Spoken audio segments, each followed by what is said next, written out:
The Scottsbluff Public School District is mourning the loss of one of its students. KNEB.TV News starts right now.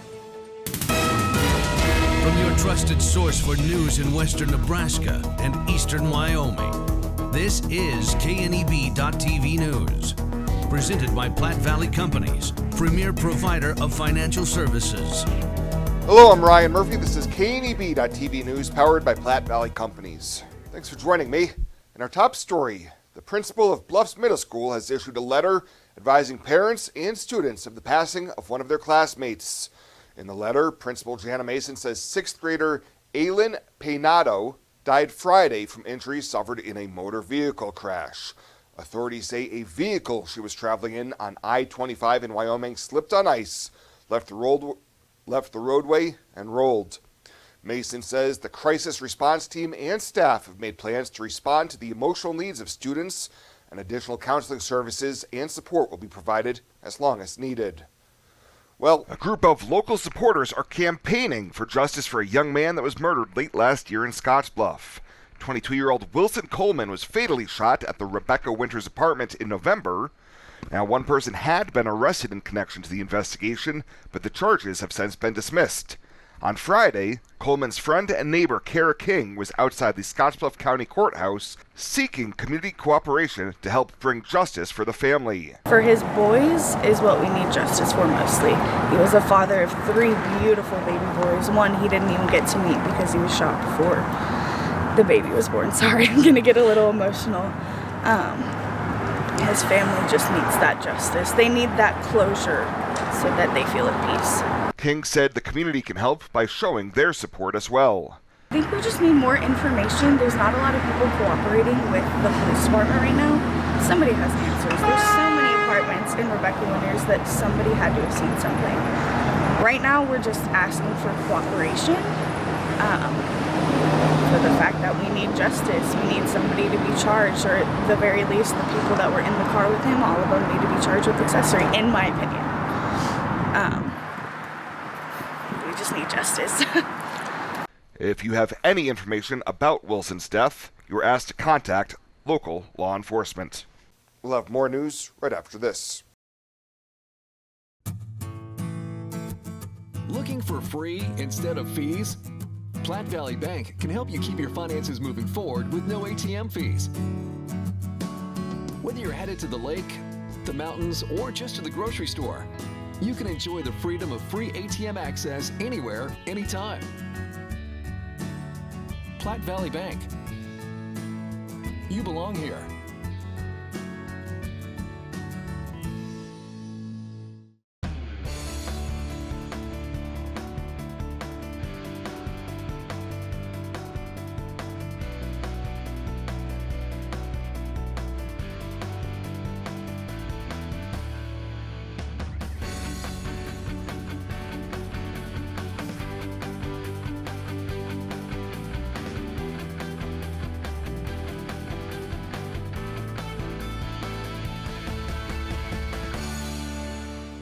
Welcome back. A wanted felon out of Wyoming has been apprehended here in Nebraska. The Kimball County Sheriff's Department says that Michael Hammond Jr. was brought to Kimball Health Services by a family member for treatment of a stab wound. Further investigation revealed that Hammond had a warrant out of Campbell County, Wyoming for attempted first-degree murder and strangulation. He was later transported to Regional West in Scottsbluff for further treatment and was later booked into the Gering Jail on charges of attempted murder, kidnapping, strangulation, and aggravated assault.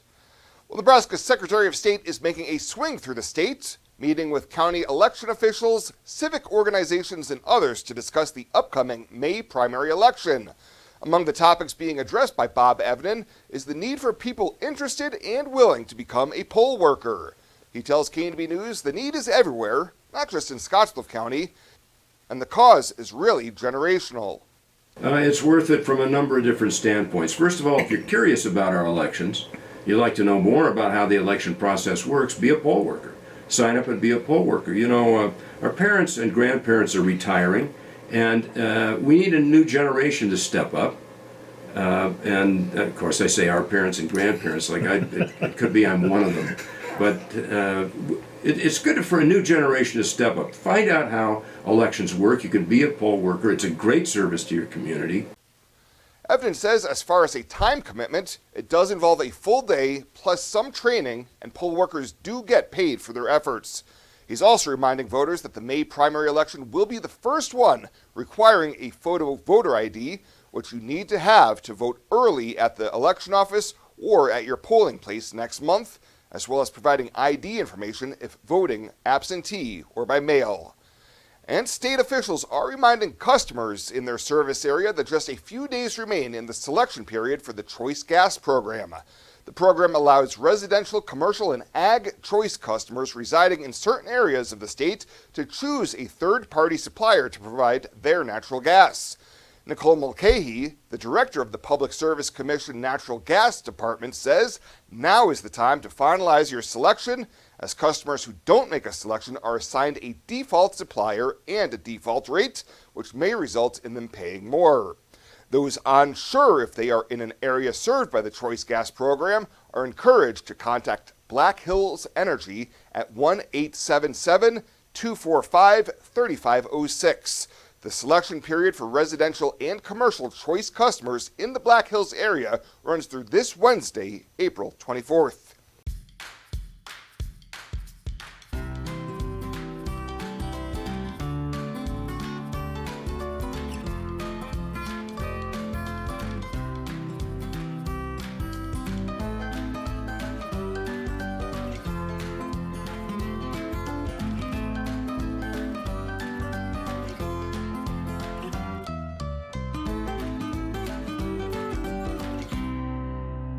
To sum up the past 20 years in one word, exceptional. It's one of our core values. But our people have been truly exceptional. Our customer support has been exceptional. In 20 years, where will Allo be? When we started, we were just a business fiber company. Then the demand came from residential. Now the products of both business and residential just continue to expand. We've got to start with customers' needs and always work backwards. The customers will tell us, and our teammates will take us there. This is KNEB.TV weather from the KNEB Storm Center, your trusted source for weather. Well, how about we deal with clear to partly cloudy skies this evening? Temperatures falling down into the 40s. It is going to be a milder night tonight than the last couple of nights for sure. Yesterday got down to 20 for a low after a high of 67. It looks like nothing in the rain gauge. We're behind, over a half an inch behind for the month, and just a few hundredths left above normal for the year. We've got some time to make that up, and it looks like we will do that later on here this week. 67 yesterday, right back into the 60s again today, and we'll be a little warmer tomorrow and Wednesday before we start to cool down.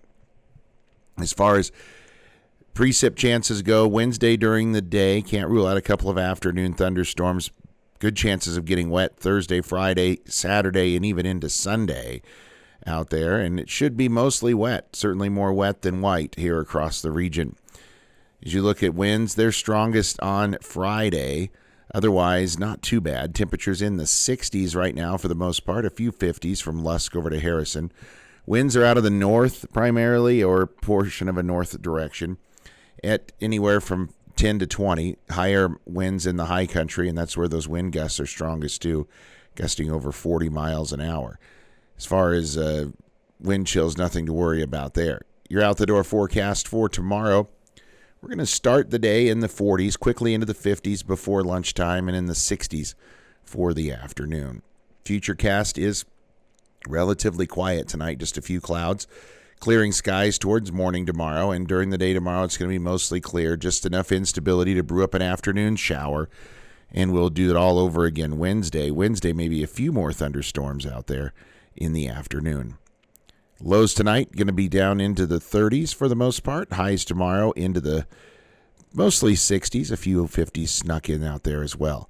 As far as precip goes, again, best chances of rain looks like they're going to come at the later portion of this as we get into Tuesday afternoon and evening, or Wednesday afternoon and evening rather, and certainly nothing in the way of snowfall.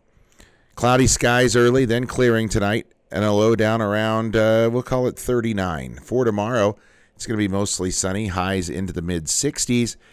Our 7-day forecast, we're going to see isolated storms possible Wednesday, better chances of rain and storms Thursday, Friday, on into Saturday and Sunday as well. Temps slowly fall into the 50s by Saturday, rebounding nicely, though, early next week.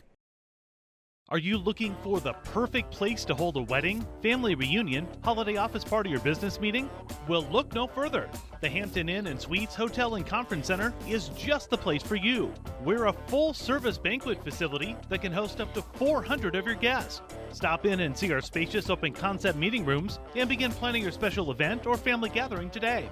Let us do the work for you so you can enjoy your guests. For personal service, stop by the Hampton Inn and Suites front desk. Now the latest from the Scottsbluff Body and Paint Sports Desk. Scottsbluff Body and Paint. You're driving home our reputation.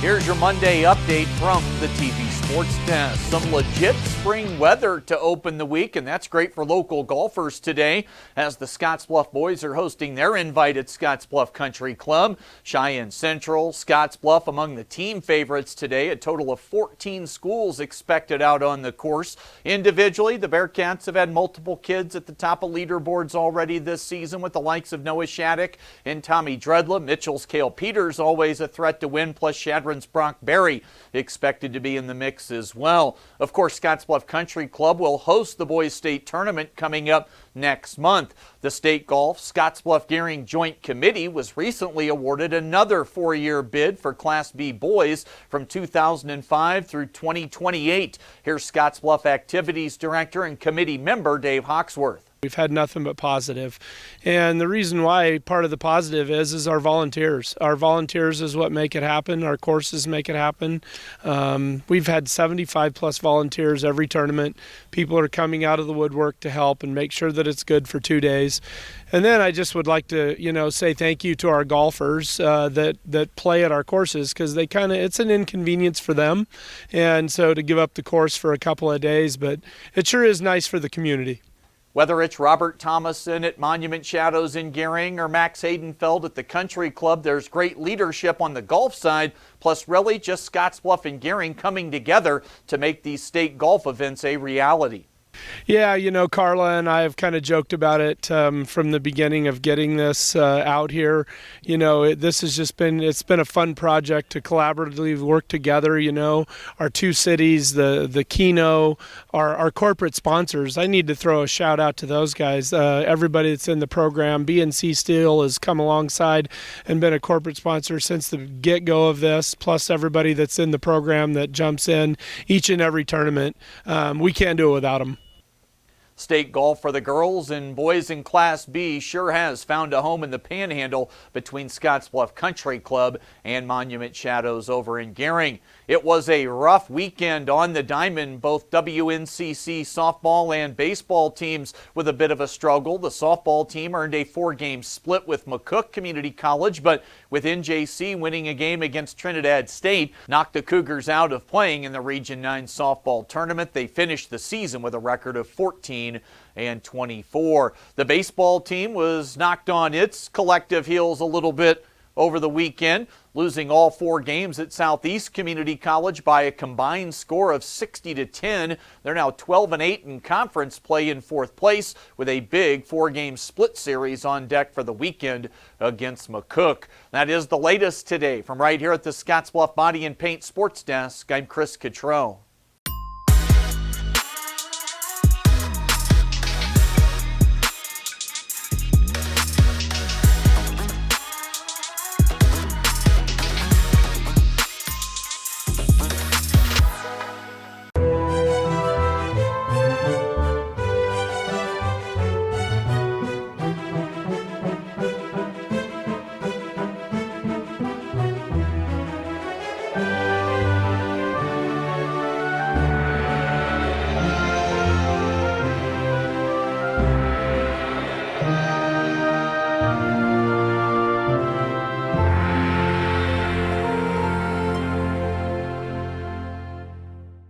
Let's take a look at your community calendar, brought to you by Riverstone Bank.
The community calendar is brought to you by Riverstone Bank.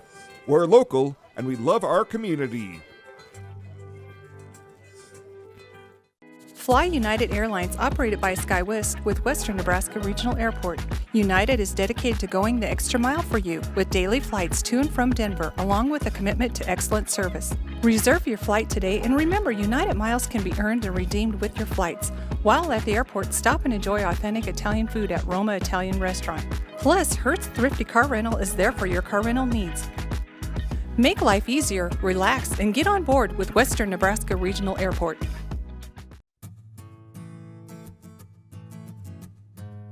Tired of feeling stuck? Not sure if you are on the right track? Platte Valley Bank can help keep your finances moving forward with checking account options to fit your lifestyle and an online account chooser to make finding the right account easy. Control your financial future with helpful budgeting tools and automatic savings plans. Now is the time to enjoy the ride with Platte Valley Bank. You belong here. And finally tonight, the Gering Civic Center is hosting the first gathering of a statewide listening tour regarding developmental disabilities. Director of the Division of Developmental Disabilities, Tony Green, will be taking part in a multi-city Let's Talk listening tour focused on the elimination of the developmental disabilities waiting list. Green says the intent of eliminating the list is to allow those impacted and their caregivers access to resources at the time they are determined eligible, and the tour will gather valuable insights to better enhance services and supports. Tonight's meeting in Gering runs from 6 to 8, but if you're not able to make it there will be a virtual meeting on May 13th with a link available on the DHHS website.